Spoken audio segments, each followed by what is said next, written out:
कर रहे हैं गीता जी पर 28वां श्लोक दूसरे अध्याय का। तो वो ये है कि सारे जीव प्रारंभ में अव्यक्त रहते हैं, मध्य अवस्था में व्यक्त होते हैं और विनष्ट होने पर पुनः अव्यक्त हो जाते हैं। अतः शोक करने की क्या आवश्यकता है। तो जीवों की स्थिति के बारे में बता रहे हैं कि जब वो जन्म नहीं हुआ अभी तक, तो अव्यक्त जो भी प्रकट नहीं हुए उस स्थिति में होते हैं। तो फिर उसका जन्म हो जाता है तो व्यक्त हो जाते हैं। व्यक्त मतलब प्रकट हो जाते हैं। फिर जितना आयु भोग लिखा है प्रारब्ध में उसको भोग कर तो फिर से विनष्ट हो जाते हैं और वो अव्यक्त हो जाते हैं, नजर नहीं आते। लेकिन इसका अर्थ ये नहीं है कि वो कोई ये कहे कि वो पहले नहीं था तो अब तो है, तो फिर पता नहीं होगा कि नहीं होगा। ऐसी नहीं है बात, वो हमेशा से है। आत्मा और परमात्मा दोनों ही अनादि है। अनादि का अर्थ है जिनका कोई आदि नहीं है। तो जिसका आदि नहीं फिर उसका अंत भी नहीं होता। मैथमेटिक्स में इसको इन्फिनिटी कहते हैं। जिसका पीछे अनंत है वो आगे भी अनंत है। तो इस तरह कुछ साल वो व्यक्त रहते हैं तो फिर वे अप्रकट हो जाते हैं। तो इस तरह जब वो खत्म ही नहीं होने, तो वो कहने का अर्थ है कि तुम दुख किसका कर रहे हो। तो किसके कारण वो नष्ट नहीं, मतलब अप्रकट हो जाते हैं तो फिर भी रहते हैं, वो क्या चीज है कि दिखाई ना देने पर भी वो ऐसा नहीं है कि वो नष्ट हो गए। तो उसके लिए अगला श्लोक बोलते हैं कि कोई आत्मा को आश्चर्य से देखता है, कोई इसे आश्चर्य की तरह बताता है तथा कोई इसे आश्चर्य की तरह सुनता है, किंतु कोई कोई इसके विषय में सुनकर भी कुछ नहीं समझ पाते। ये गीता जी का बहुत गहन एक श्लोक है। इस पर बहुत सारा दर्शन इसी पर टिका हुआ कि वैसे तो क्योंकि माया में है सब लोग, मोह में है, यानी किसी न किसी भाव में लगे रहते हैं, तो इस तरफ ध्यान तो उनका जाता ही नहीं। तो क्या होता है कि कोई आश्चर्यजनक, यानी वो लोग जो इसको देखता है प्राणी, वो कमाल की चीज है। तो वो कहते हैं कि वो कोई आश्चर्यजनक इसको देखता है। देखता का अर्थ है कि इसको समझ पाता है। तो वो फिर किसी को आश्चर्यजनक ही इसको बताता है। इसके बारे में कोई बोलता है तो वो भी बड़ी हैरानी की बात है, और कोई आश्चर्यजनक ही इसको सुनता है। आश्चर्यजनक का मतलब यहां पर ये समझो कि विलक्षण है वो साधारण व्यक्ति नहीं है वो। तो वो जो सुनते हैं वो भी साधारण नहीं है, आश्चर्यजनक है। लेकिन फिर वो बात ये कहते हैं कि सुनकर भी समझ नहीं पाते ये किसके बारे में बात हो रही। उसका कारण ये है कि हम केवल स्थूल जगत को जानते हैं, या पशु पक्षी है, पूरी सृष्टि है, जीव आत्माएं, जीव जीव है सब। तो इनको तो हम देखते हैं शरीर है, ये सब शरीर है। क्योंकि हम पहले भी कह चुके हैं कि दृष्टि जो है वो ये चमड़ी के नीचे नहीं जाती, यानी स्किन के ऊपर पूरी सृष्टि टिकी हुई। आप किसी को भी देखो, उस स्किन पर ही मोहित है लोग, और कुछ भी नहीं है। लेकिन जैसे जैसे दृष्टि गहरी होती जाती है, आप स्किन के ऊपर रुकते नहीं है। किसी को देखते ही आप उसमें, आपकी दृष्टि उसमें प्रवेश कर जाती है। तो भीतर की चीजें उजागर होती। तो वो इतनी बेकार सी हैं कि जैसे बोला है कि आप खाना खा रहे हैं ना, तो बाल आ गया समझ लो उसमें, तो सारा बाहर रख देते हैं सारा। अब कोई कहे कि इसको दोबारा खाओ, तो हिम्मत नहीं पड़ती दोबारा अपने ही बाहर निकले हुए को आप दोबारा अंदर ले जाओ। तो अंदर इसी तरह की चीजें हैं, हड्डी, मांस, मज्जा, रक्त, और क्या है, मल मूत्र पसीना, यही कुछ है। लेकिन बात क्या है कि स्किन पर आकर के दृष्टि रुक जाती, वो जो गहरी दृष्टि नहीं रखती। और 99.9% लोग गहरी दृष्टि नहीं रखते। इसीलिए तो सारा संसार मोहित है एक दूसरे के ऊपर। वो क्या मोहित है? स्किन के ऊपर। उसमें थोड़ी सुई लगा दो तो भीतर से क्या निकलने लगता है? लाल लाल एक लिक्विड आना शुरू हो जाता है, जिसको रक्त बोलते हैं, ब्लड है। तो उससे भरा हुआ ये शरीर है। तो कभी लोगों ने क्या कुछ बोला है शरीर के बारे में, वो एक बहुत टॉप लेवल का पागलपन है, मोह है, दृष्टि गहरी नहीं है। क्योंकि दृष्टि गहरी नहीं है तो सृष्टि चलती, वरना तो सृष्टि ही रुक जाए। तो ये भी भगवान की एक माया है सृष्टि को चलते रखने के। तो यहां इसीलिए उसको आश्चर्यजनक बोलते हैं कि जो आत्मा के बारे में बात करना चाहता है, सुनना चाहता है, तो वो लोग खोजने बहुत मुश्किल है जिनको इस जिज्ञासा के बारे में उत्सुकता हो। तो इस आत्मज्ञान के बिना कोई आत्मा के विषय में नहीं जान सकता। तो उसका उपाय तो यही है कि जो आपने एक रास्ता पकड़ लिया है उसी रास्ते पर आगे बढ़े। अगर सारा कुछ ही सुनते जाएंगे, पढ़ते जाएंगे, देखते जाएंगे, तो एक कंफ्यूजन की, भ्रम की स्थिति पैदा हो। आप किसी के बारे में भी 100% नहीं जान पाओगे। वो इधर उधर घूम घूम के ही आपकी जिंदगी ये सारी जाती लगेगी, फिर अगला जन्म। तो आत्मज्ञान के लिए पिछले जन्मों की बहुत ज्यादा तपस्या होनी चाहिए, और इस जन्म में अब कहीं जाकर उस लेवल की ऊर्जा पैदा होती है जो बाहर का माया जाल तोड़ के भीतर की ओर चले, भीतर प्रवेश करे। तो आत्मज्ञान तो इसी तरह सीधा ही है कि आप बाहर का छोड़ो और भीतर चलो। तो आगे कहते हैं, हे भरतवंशी, शरीर में रहने वाले देही का कभी भी वध नहीं किया जा सकता, इसलिए तुम्हें किसी भी जीव के लिए शोक करने की आवश्यकता नहीं है। अब ये जो अभी तक ज्ञान दिया जा रहा है ये सांख्य पर आधारित है। उसके ये एक दो श्लोक में वो सांख्य ज्ञान खत्म करें, उसके बाद शुरू होगा वो कर्म का सिद्धांत। बता रहे हैं कि ये जो शरीर में रहने वाला है, एक देह है, तो उसके भीतर रहने वाले को बोलते हैं देही। तो उस देही का वध नहीं हो सकता, तो तुम्हें फिर दुख किस बात का होगा? शरीर को तो नाशवान सिद्ध किया ही जा चुका है। तो अर्जुन इसीलिए तो मना कर रहे हैं युद्ध करने से कि मेरे अपने लोग मारे जाएंगे।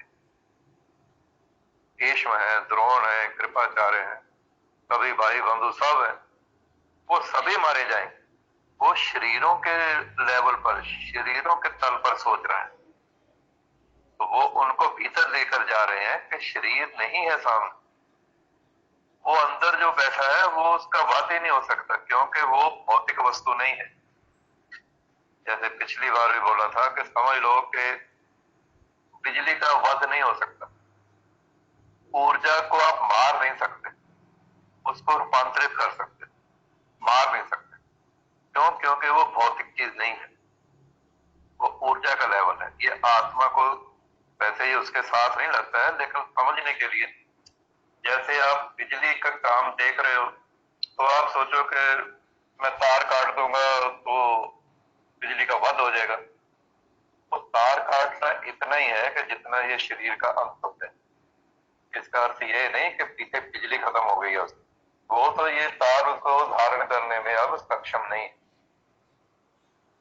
और जब ये शरीर भी आत्मा को धारण करने में सक्षम नहीं रहता तो कहते हैं इसकी मृत्यु हो गई, तो आत्मा आगे के शरीर में चली जाती। ऐसी स्थिति में फिर इस शरीर के बारे में दुख करने की क्या आवश्यकता है, वो ये बता रहे। आप उसको उसके धर्म के बारे में बोल रहे। एक क्षत्रिय होने का अगला श्लोक है 31वां। क्षत्रिय होने के नाते अपने विशिष्ट धर्म का विचार करते हुए तुम्हें जानना चाहिए कि धर्म के लिए युद्ध करने से बढ़कर तुम्हारे लिए अन्य कोई कार्य नहीं है। कोई कार्य नहीं है, इसलिए तुम्हें संकोच करने की कोई आवश्यकता ही नहीं। अब उसको याद करवाया जा रहा है कि तुम क्षत्रिय हो।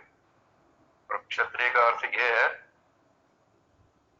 कि राष्ट्र की, अपनी प्रजा की रक्षा के लिए युद्ध कर शत्रु देशों के साथ।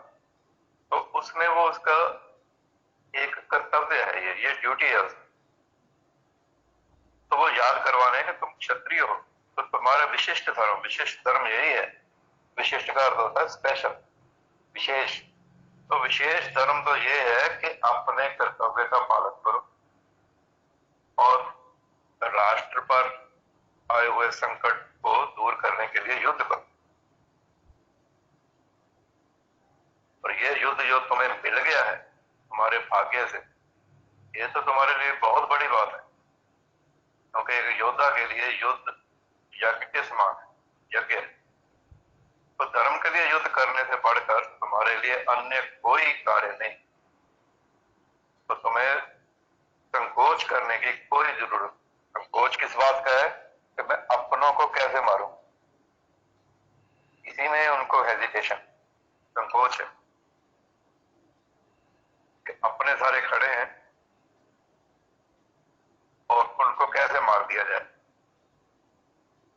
उनके कहने का दूसरी जो शंकाएं हैं हमारी धार्मिक, उनमें भी ये उल्लेख तो आता है कि युद्ध में विरोधी ईर्ष्यालु राजा से संघर्ष करते हुए मरने वाले राजा या क्षत्रिय को मृत्यु के बाद वे ही उच्च लोक प्राप्त होते हैं जिनकी प्राप्ति यज्ञ अग्नि में पशुओं की होती। तो स्वधर्म का आपको पालन करना चाहिए। स्वधर्म दो प्रकार का होता है। एक तो है कि जब तक मनुष्य मुक्त नहीं हो जाता तब तक मुक्ति प्राप्त करने के लिए धर्म के अनुसार शरीर विशेष के कर्तव्य करने होते। जब वह मुक्त हो जाता है तो उसका विशेष कर्तव्य या स्वधर्म आध्यात्मिक हो जाता है और देह में बुद्धि नहीं रहती। और स्वधर्म का विधान भगवान के द्वारा निश्चित है, जिसका स्पष्टीकरण तो आगे चलते हुए चौथे अध्याय में किया जाएगा। तो आगे का फिर श्लोक कहते हैं कि हे पार्थ, वे क्षत्रिय सुखी हैं जिन्हें ऐसे युद्ध के अवसर अपने आप प्राप्त होते हैं जिससे उनके लिए स्वर्ग लोक के द्वार खुल जाते हैं। अब भगवान स्वयं ये बात तुमको बोल रहे हैं कि तुम क्षत्रिय हो और तुम्हें तो बड़े भाग्य से ये महायुद्ध में उतरने का अवसर प्राप्त हुआ।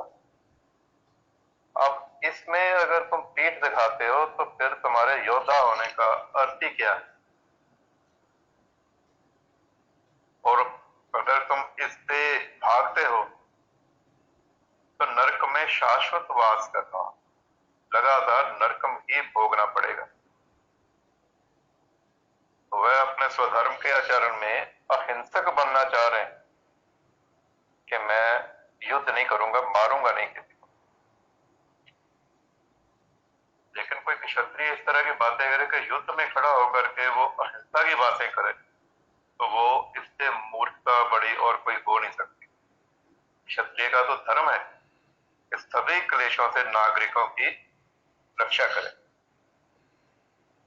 इसीलिए उसे शांति और व्यवस्था बनाए रखने के लिए हिंसा तो करनी ही पड़ेगी, लेकिन क्योंकि वो अपने लिए नहीं है, अपने स्वास्थ्य के लिए नहीं है, तो उसका पाप उसको लग नहीं सकता। तो इसलिए तुम उठ करके युद्ध करो।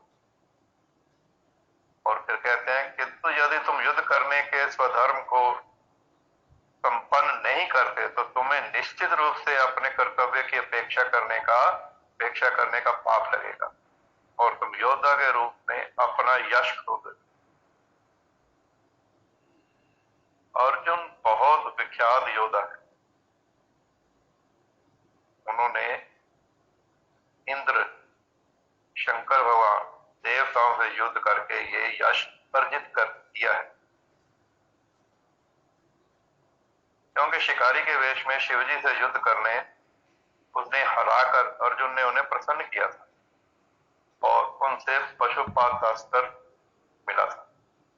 इसी तरह देवराज इंद्र को भी युद्ध में परास्त किया था और देवताओं के साथ भी युद्ध किया था, और जितने भी युद्ध किए हैं वो किसी में उनकी हार नहीं हुई। लेकिन अब वो महायुद्ध में खड़ा है।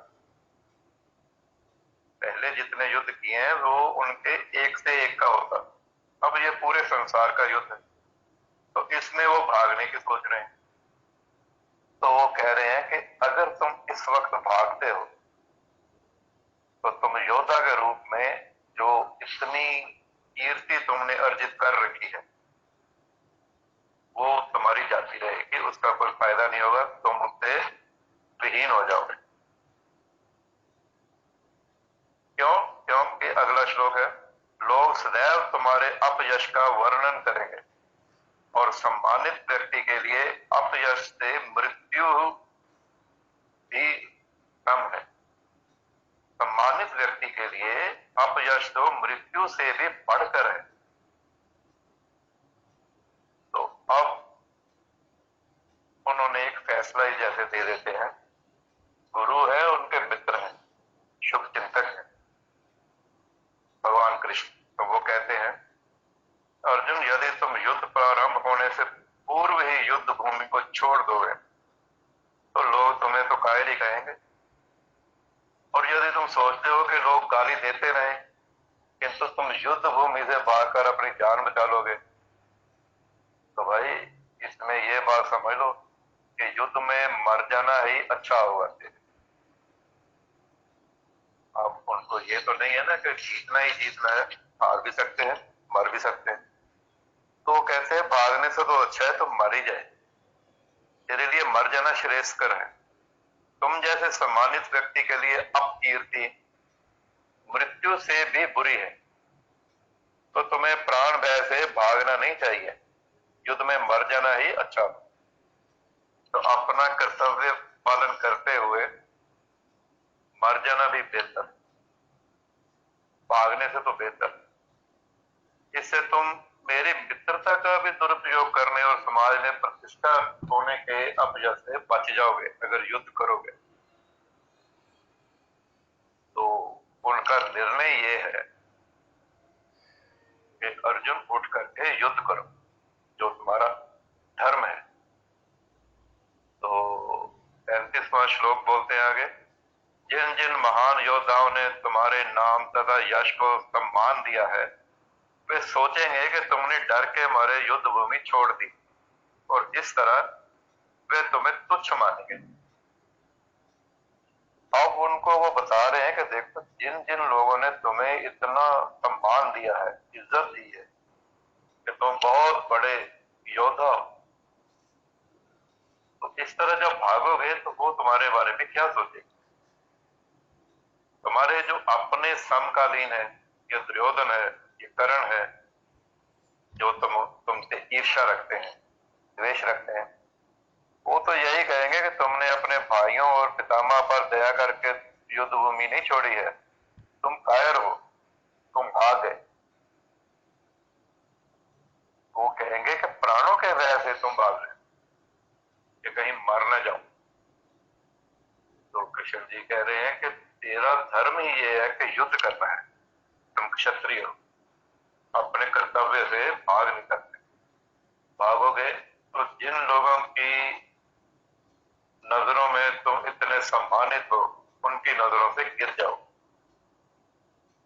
तो वो कह रहे हैं तुम्हारे शत्रु अनेक प्रकार के कटु शब्दों से तुम्हारा वर्णन करेंगे और तुम्हारी सामर्थ्य का उपहास करेंगे। हमारे लिए इससे दुखदाई और क्या हो सकता है। वो फिर उनको वास्तव में तो ऐसी बातें करके उनसे ये कहना चाह रहे हैं कि तुम्हारे लिए लोगों के कटु वचन सुनना बहुत ही मुश्किल होगा। तुम तो दया भाव करके अपने संबंधियों के कारण, जो संबंधी है मेरे, इसलिए कह रहे हो मैंने युद्ध नहीं करना, लेकिन वो ऐसा नहीं सोचेंगे। वो ऐसे ऐसे शब्द बोलेंगे तुम्हारे बारे में कि तुम उसको सुन भी नहीं सकोगे। तो इससे अच्छा है कि अपना कर्तव्य का पालन करो और उठकर खड़े हो जाओ और युद्ध करो। और फिर कहते हैं, हे कुंती पुत्र, तुम यदि युद्ध में मारे जाओगे तो स्वर्ग प्राप्त करोगे, या यदि तुम जीत जाओगे तो पृथ्वी के साम्राज्य का भोग करोगे। अतः दृढ़ संकल्प करके खड़े हो और युद्ध करो। अब फिर से उनको कह रहे हैं कि भाई ये ऐसा है क्षत्रिय के लिए कि युद्ध में मारा भी जाएगा तो स्वर्ग को प्राप्त होगा,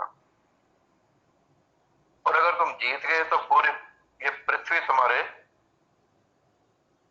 अंडर होगी, ये पूरी पृथ्वी पर तुम राज करोगे। तो दोनों ही स्थितियों में तुम्हारा लाभ है। तो लाभ इस तरह है कि उठो और युद्ध करो। तो फिर आगे कहते हैं, तुम सुख या दुख, हानि या लाभ, विजय या पराजय का विचार किए बिना युद्ध के लिए युद्ध करो, युद्ध के लिए युद्ध करो। ऐसा करने पर तुम्हें कोई पाप नहीं लगेगा। तो उसका अर्थ ये हुआ कि ये जो युद्ध है ये तुम्हारी ड्यूटी है, ये है कर्तव्य। तो इसको कर्तव्य समझ के आप करो। तुम ना तो इसमें सुख देखो ना दुख देखो, समभाव में रहो। ना इसमें हानि है ना लाभ है, ना विजय है ना पराजय है, इसका तो विचार ही मत करो। क्योंकि ये तुम अपने लिए नहीं कर रहे, तुम समाज के लिए, राष्ट्र के लिए कर रहे। तो इस तरह से अगर उठकर युद्ध करोगे तो तुम्हें स्वर्ग की ही प्राप्ति हो। तो किसी भी सूरत में चाहे मृत्यु हो जाए चाहे आप जीत जाओ, आपको लाभ ही है।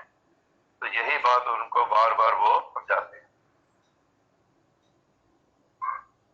फिर ये भी तो बात है ना कि जो वो कह तो यही रहे हैं कि सब काम को छोड़ के ये जो युद्ध का आपका काम है ये मेरे सुपुर्द करो, भगवान के सुपुर्द करते हुए काम करते चलो, तो कोई पाप लगता नहीं है, क्योंकि अपने स्वार्थ के लिए नहीं हो रहा। तो आगे अब वो ये कह रहे हैं कि देखो यहां तक तो मैंने तुम्हें सांख्य योग के अनुसार बताया। वो सांख्य योग एक अलग योग है वो भी, लेकिन वो ऐसा है उसमें संख्या बताई जाती, कितने तत्व हैं ये सृष्टि को बनाने वाले, और फिर सृष्टि में वो प्रवेश करने वाले, वो आखिरी तत्व तो चेतन तत्व है। लेकिन उसमें पूरा ये वर्णन आता है, वही वर्णन इस तरह से कुछ मिलता जुलता था यहाँ पर हुआ है। तो सांख्य दर्शन उन्होंने यहाँ पर कहते हैं कि यहाँ मैंने सांख्य द्वारा इस ज्ञान का वर्णन किया है, अब निष्काम भाव से कर्म करना बता रहा हूं, आगे सुनो। हे प्रजापुत्र, तुम यदि ऐसे ज्ञान से कर्म करोगे तो तुम कर्मों के बंधन से अपने को मुक्त कर सकते हो। अब यहां से गीता का विश्व प्रसिद्ध कर्म योग आरंभ हो रहा है। वो बताना यह है इसमें कि कर्म इस तरह से करें कि उसका दोष या पाप हमको ना लगे। तो निष्काम कर्म कैसे होता है, तो इसके बारे में विस्तार से बताया जाएगा। वैसे अर्जुन ने शुरू में ही उनको गुरु के रूप में स्वीकार कर लिया, तो फलस्वरूप ये है कि कृष्ण अब उसे बुद्धि योग या कर्म योग की कार्य विधि बताएंगे। ये बुद्धि योग अध्याय 10 के 10वें श्लोक तक चलेगा। उसमें वर्णन है, 10वें श्लोक में वर्णन है, तो यहां भी उसको थोड़ा बताया जाएगा। और निश्चयवादी सांख्य योग का भक्ति योग से कोई संबंध नहीं है, फिर भी बुद्धिहीन व्यक्तियों का दावा है कि भगवत गीता में अनीश्वरवादी सांख्य का ही वर्णन हुआ। सांख्य में वो उनको नास्तिक बोलते हैं। वो कहते हैं कि तत्व है जी, है इतनी गिनती है, ये चीजें इकट्ठी हो जाती हैं, तो उसमें फिर एक चेतन तत्व आ ही जाता है, तो वो ये सृष्टि चलती है। वो कहते अब आगे का मैं तुम्हें बताता हूं कि कर्म योग किस तरह से हमने कर्म करना है, क्यों निष्काम करना है, उसके बारे में 40वां श्लोक है। इस प्रयास में ना तो हानि होती है ना ही नाश, अब तो इस पथ पर की गई अल्प प्रगति भी महान भय से रक्षा कर सकती। कर्म का जो टॉप का गुण है, जो वो तो है भगवान में कर्म या इंद्रिय तृप्ति की आशा ना करके उन्हीं के निमित्त काम करना, कोई भी कर्म करना है तो उनको अर्पण कर दो। यही चीज योग शास्त्र में भी आई थी, पतंजलि योग में, कि अपने सभी कर्म ईश्वर के प्रति समर्पित करके करो। तो उसमें क्या होता है, एक तो वो जो कर्म है उसमें दिव्यता का प्राकट्य होता है, उसमें प्रकट हो जाती है दिव्यता अलौकिक। वही काम कोई और करे तो वो नीरस होगा, लेकिन जो परमात्मा के ईश्वर के प्रति समर्पित होकर काम किया जाता है उसमें विलक्षणता आती, कोई और उस तरह से नहीं कर सकता। तो उससे है जो भय है उससे भी रक्षा होती है। यदि कोई अपना धर्म छोड़कर परमात्मा में काम करता है और फिर काम पूरा ना होने के कारण नीचे गिर जाता है, तो इसमें उसको क्या हानि है, जब उसने उसको अपना काम माना ही नहीं है।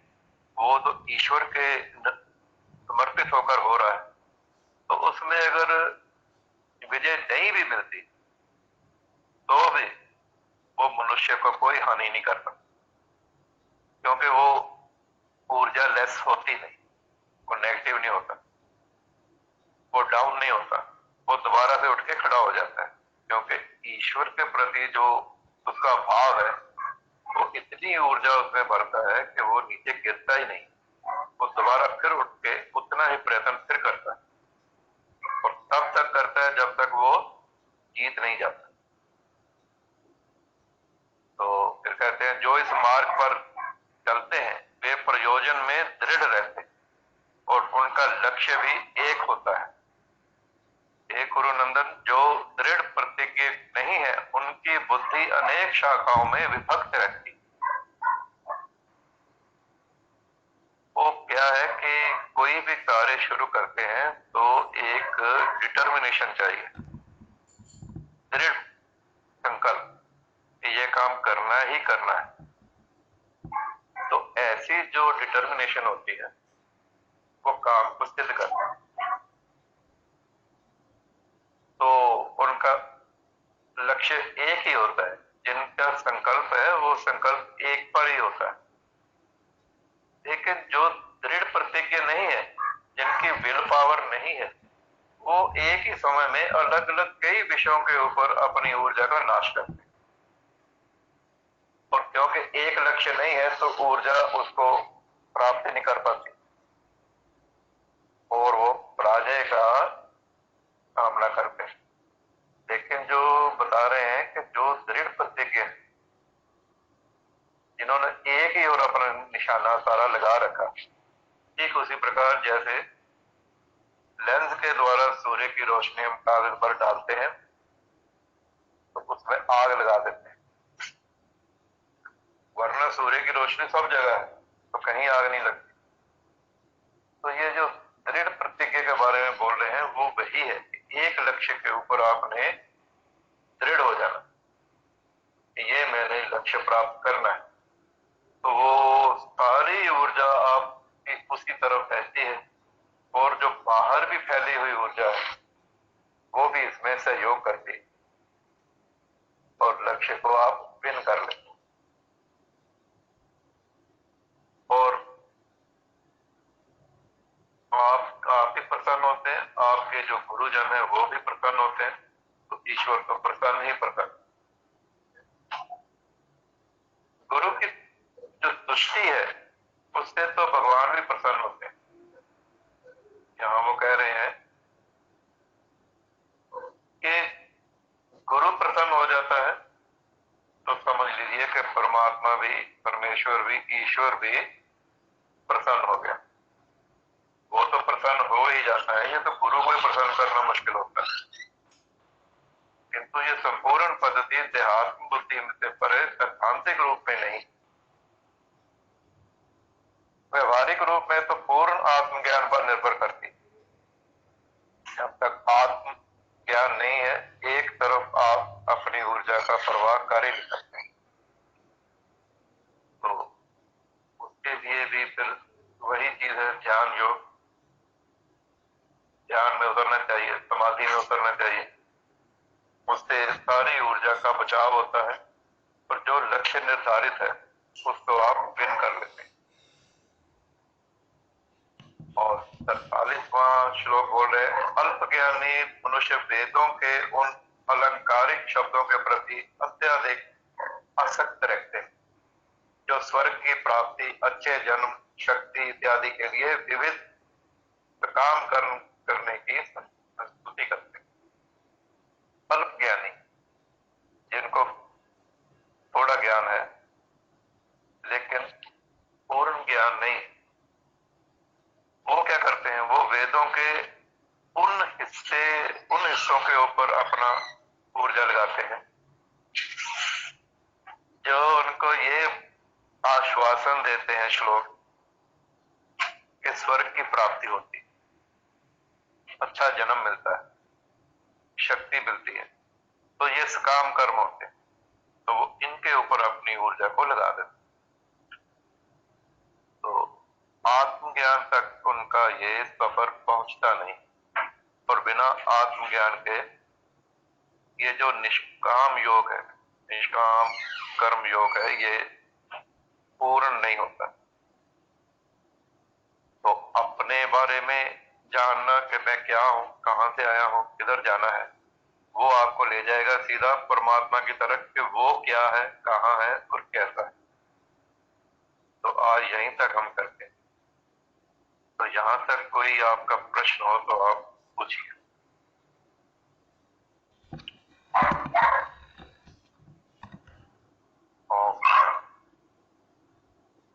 हाँ जी गुरुजी नमस्कार, ओम शांति।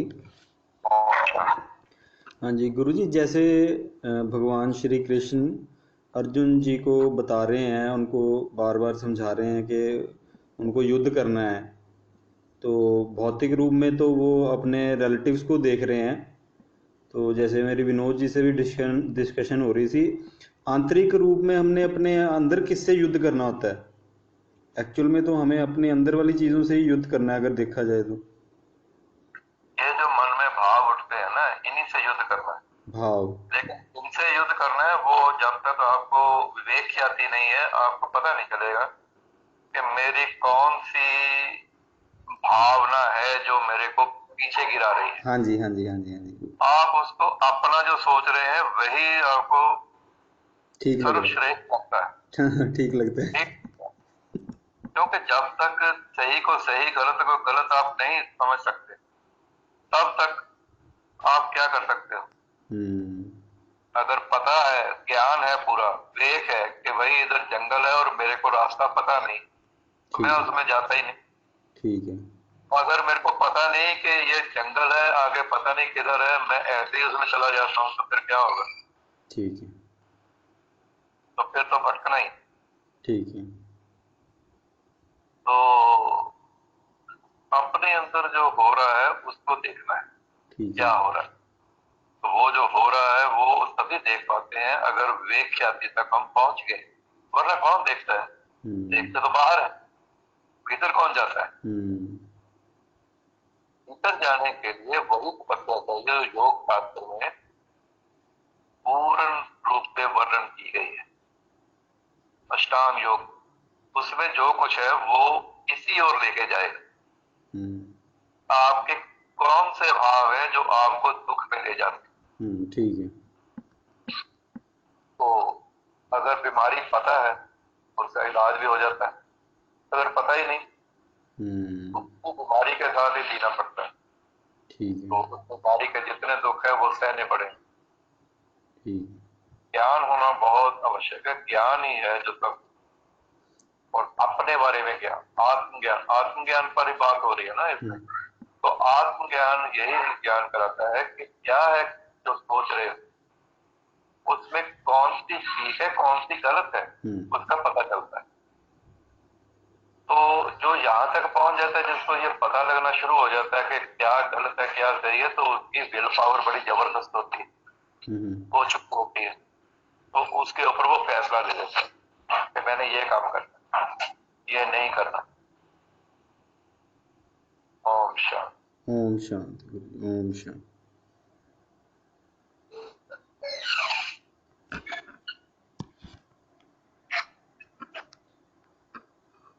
ठीक है, अब हम 5 गहरे श्वास लेते हैं, फिर 3 बार ओम बीज मंत्र का उच्चारण करेंगे और फिर 2 मिनट का ध्यान करेंगे। तो पहले हम 5 गहरे श्वास लेते हैं।